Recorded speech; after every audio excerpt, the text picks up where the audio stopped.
নমস্কার। আমরা গল্প পড়ব এখন। রাজশেখর বসু ওরফে পরশুরামের একটি গল্প পড়ব। পরশুরামের গল্প, অথচ খুব ছোট। গল্পটির নাম আমের পরিণাম।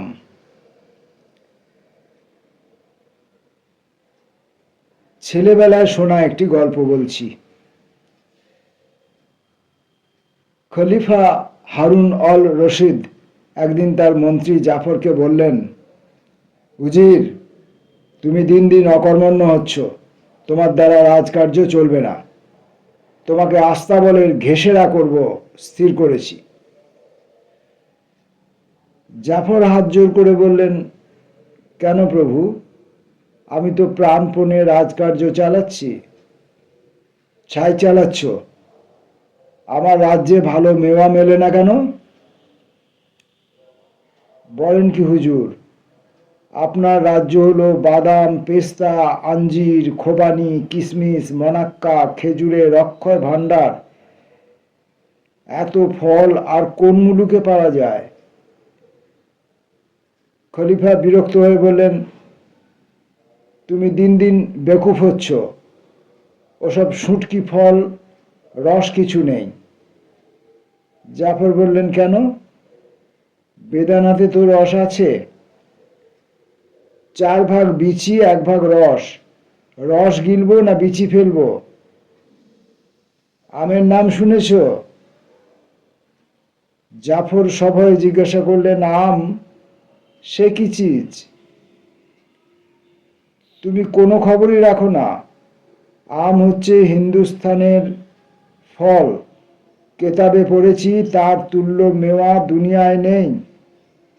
আমার রাজধানী এই বগদাদে, তার আমদানি নেই কেন? প্রভু যদি হুকুম দেন তবে আমি নিজে হিন্দুস্তানে গিয়ে আনতে পারি। তবে এখনই রওনা হও। 1 বছরের মধ্যে কিন্তু ফিরে আসা চাই। খরচ যা লাগবে খাজানা থেকে নাও। জাফর ভাবলেন, সাপে বর হলো। পথ খরচের টাকা থেকে কিছু মোটা রকম লাভ হবে, নতুন মুলুক দেখা হবে, কিছুকাল খলিফার ধমক থেকেও রেহাই পাওয়া যাবে। তিনি 500 উট, 1000 অনুচর, 10 জন সুয়ো বেগম, 40 জন দুয়ো বেগম আর বিস্তর টাকা নিয়ে রওনা হলেন।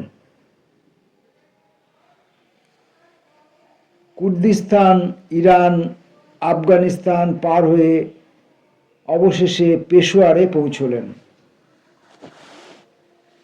সেখান থেকে আমের সন্ধান নিয়ে বেনারস গেলেন, তারপর ত্রিহুত, মালদহ, মুর্শিদাবাদ।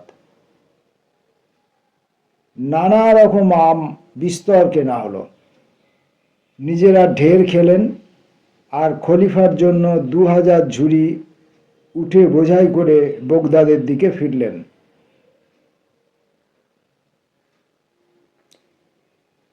দুদিন পরেই দেখা গেল যে আম মেওয়া নয়, বেশি দিন টিকবে না। জাফর ভাবলেন, এমন উত্তম জিনিস নষ্ট করে কি হবে, খেয়ে ফেলা যাক। তারপর তিনি সদলে আম সাবার করতে শুরু করলেন। নিজে আর সুয়ো বেগমরা খান আমের চাকা, দুয়োরা আঁটি চষেন, আর পচা আম খায় লোক লস্কর। বগদাদ পৌঁছাবার ঢের আগেই আম নিঃশেষ হয়ে গেল। শেষ আমটি খেয়ে জাফর মাথা চাপড়ে বললেন, ইয়া আল্লাহ, খলিফাকে আমি কি বলবো? হায় হায়, আমাকে তিনি নিশ্চয়ই কতল করবেন। বেগম আর অনুচরদের ভিতর কান্নাকাটি পড়ে গেল। তখন দুয়ো বেগমদের ভিতর যিনি সবচেয়ে দুয়ো, তিনি একটু ভেবে বললেন, প্রভু, কোনো চিন্তা নেই, বগদাদে চলুন, সেখানে আমি নিস্তারের উপায় বাতলে দেব। জাফর বললেন, যদি আমার প্রাণ রক্ষা করতে পারো তবে তোমাকেই 1 নম্বর শুরু করব। খলিফা হারুন অল রশিদ রাজসভায় বসেছেন। বিস্তর পাত্র মিত্র সভাসদ হাজির হয়েছে। আজ আম এসে পৌঁছাবে। সকলেই তার আস্বাদের জন্য লোলুপ হয়ে আছেন। জাফর আস্তে আস্তে রাজসভায় প্রবেশ করলেন। তার হাতে একটা বোঁচকা। 3বার কুর্নিশ করে খলিফাকে বললেন, খোদাবন্ধ, গোলাম হাজির। আপনি কেতাবে আমের যে সুনাম পড়েছেন তা একেবারে মিথ্যা।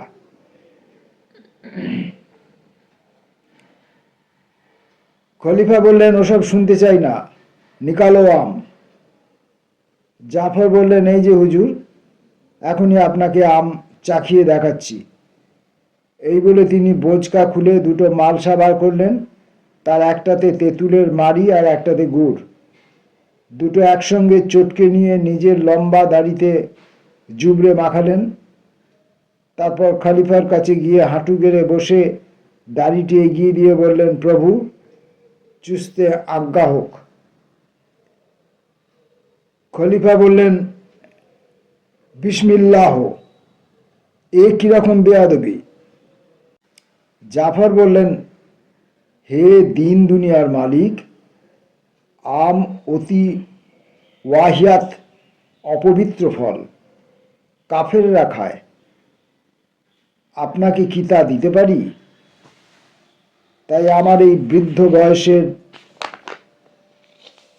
ফসল, আমার মান ইজ্জতের নিশান, এই দাড়িতে আমের স্বাদ, গন্ধ, স্পর্শ মিশিয়ে আপনাকে নিবেদন করছি। এতে আমের অপবিত্রতা নেই, কিন্তু মিষ্টতা, অম্লত্ব, ছিবড়ে আর গন্ধ, এই 4 লক্ষণই হুবহু বর্তমান। একবারটি চুষে দেখুন। খলিফা মুখ ফিরিয়ে বললেন, তোবা তোবা। জাফর তখন সভাসদবর্গের দিকে দাড়িটি নেড়ে বললেন, আপনারা একটু ইচ্ছে করেন কি? চেটে দেখতে পারেন। তারাও বললেন, তোবা তোবা। খলিফা বললেন, খবরদার, আর আমের নামও কেউ করো না। যাও জাফর, তোমার দাড়ি ধুয়ে ফেলো। সেই অবধি খলিফার হুকুমে আরব দেশে আমের আমদানি নিষিদ্ধ হলো। তবে জাফরের সেই দুয়ো বেগম, যিনি বুদ্ধি বলে সুয়তমা হলেন, তিনি লুকিয়ে লুকিয়ে আমসত্ত্ব আনিয়ে খেতেন।